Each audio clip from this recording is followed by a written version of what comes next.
Today, I'm taking you through the top 5 things that I see builders do that I absolutely hate.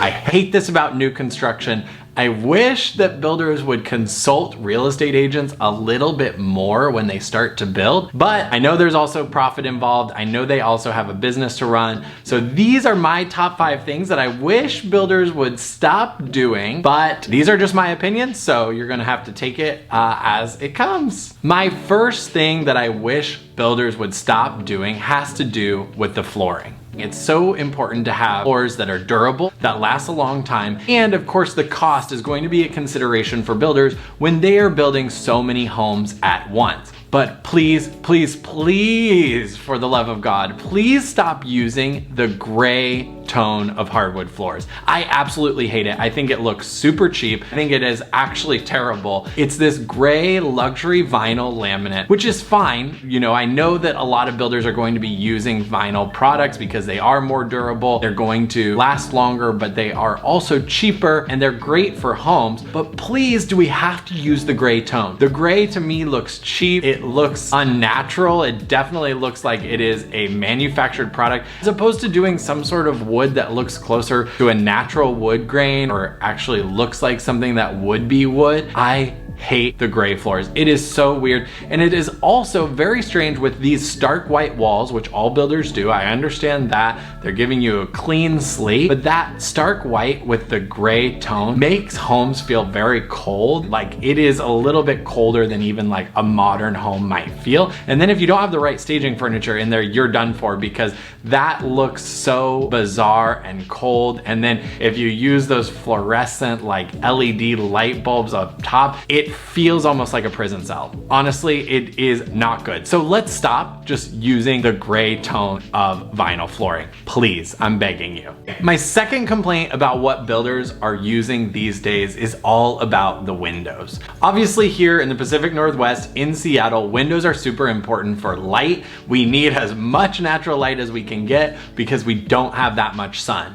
We need to have larger windows. Windows are some of the most expensive parts of building a home, and I get that, but it is well worth the cost to have big giant windows that bring in a lot of natural light. On top of that, not only do you want nice big windows, it would be great if builders started to think about getting packages of blinds so that they could offer that incentive to their buyers. Blinds are one of the biggest costs for buyers when they get into a new home, so actually having that in the home already could be a major benefit. But last and certainly not least, if you're the builder building 5, 6, 8 townhomes, especially in your community, please plan that the windows are not staring directly at the other townhome. This drives me crazy that there was no foresight into the planning and all of the windows in every single townhome just look into the next townhome that is either 1, 2, 3 feet away. Basically, you have no privacy and it ensures that buyers are going to have their blinds up pretty much all the time. So thinking through some of these design decisions early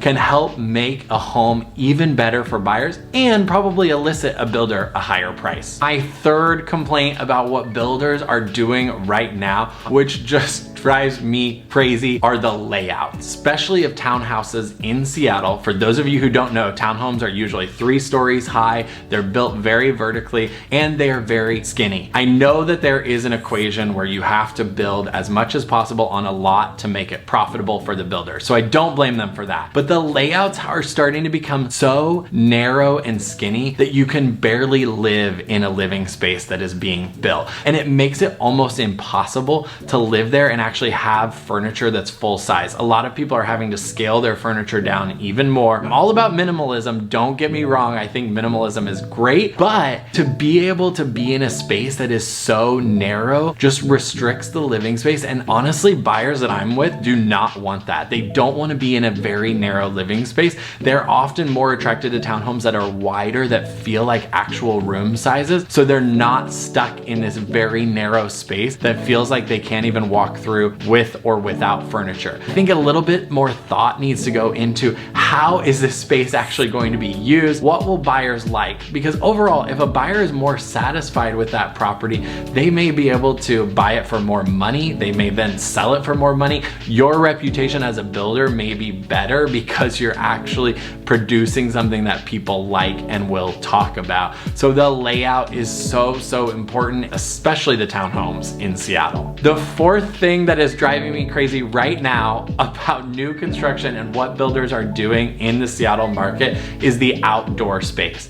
I know rooftops are great. A lot of people in Seattle love them, especially in the summer. You can go up there and it gives you an outdoor space, but there is a total lack of ground outdoor space. A lot of people would love a space to let their dog out, to be able to walk out. Usually if the kitchen is on the main level, being able to walk right out is going to be better for entertaining. Again, I know this comes down to using as much of the lot as possible to build, but I do think we need a little bit more thought and planning in being able to give people a little bit better outdoor space. And then builders, if you are creating a rooftop patio, let's make sure that some of the essentials are up there. Let's make sure there's electricity. If the home has gas, let's make sure there's a gas hookup. Water would be really great because a lot of people want to have plants on the rooftop. And then if you can, a little mini bar right inside the outdoor space would be really great, because one of the biggest complaints about using a rooftop is that you usually have to climb 2 flights of stairs from your kitchen or your living room to even get to the rooftop. And by that point, you're probably carrying all of the food you just made. But on top of that, you are going to be carrying drinks. You're going to be carrying other supplies. So if we could have a little mini fridge or a rooftop sink, that would be ideal for buyers so they can actually utilize that outdoor space more and make sure that it's part of their entertaining and it makes it easier for them. So a little more thought on the outdoor spaces. Last but not least, number 5, this is the 5th thing that builders are doing right now in new construction that is driving me a little bit crazy, and that is the trendy touches that they're adding. So builders, don't get me wrong, I love Joanna Gaines, I love watching all of the design shows on HGTV, but the buyer, they should be warned that those things are going to go out of style. They're going to be out of style in 5 to 10 years. And so when a builder of a new construction home puts in the trendy tile in the kitchen on the backsplash, or if they put in the trendy tile in the bathroom or in the shower, they are making a decision that honestly is probably going to hurt the buyer long term, because it's usually not neutral. It's usually a big colorful palette or some sort of design that might be trendy right now, but in 5 to 10 years, that is going to be out of style. It's going to make the home look dated. And buyers, they need to think about that when they're purchasing new construction, because that is something that they are probably going to have to take on the cost of to get it changed. That's not going to appeal to a bunch of buyers anymore. So builders, let's just take this off the buyers now. Let's just think about it ahead of time. If you want to add trendy touches, add those in the staging, or maybe add an accent wall. Let's not do it in tile. Let's not do it in the backsplash or in the shower. And if we're going to do it, let's make sure that like all the tiles are coordinated with one another, that we don't use 5 different types of tile and sizes and colors in one space, because that also is not going to help the buyers. And honestly, it's going to be a bigger cost for you as the buyer when you go to sell that home. That's a little bit about what buyers are doing today that is driving me a little bit up the wall. If you have thoughts or questions about purchasing or selling in Seattle, be sure to reach out. Or if you disagree with me, let me know in the comments. I'd love to hear your thoughts as well. Thanks for tuning in. We'll see you again.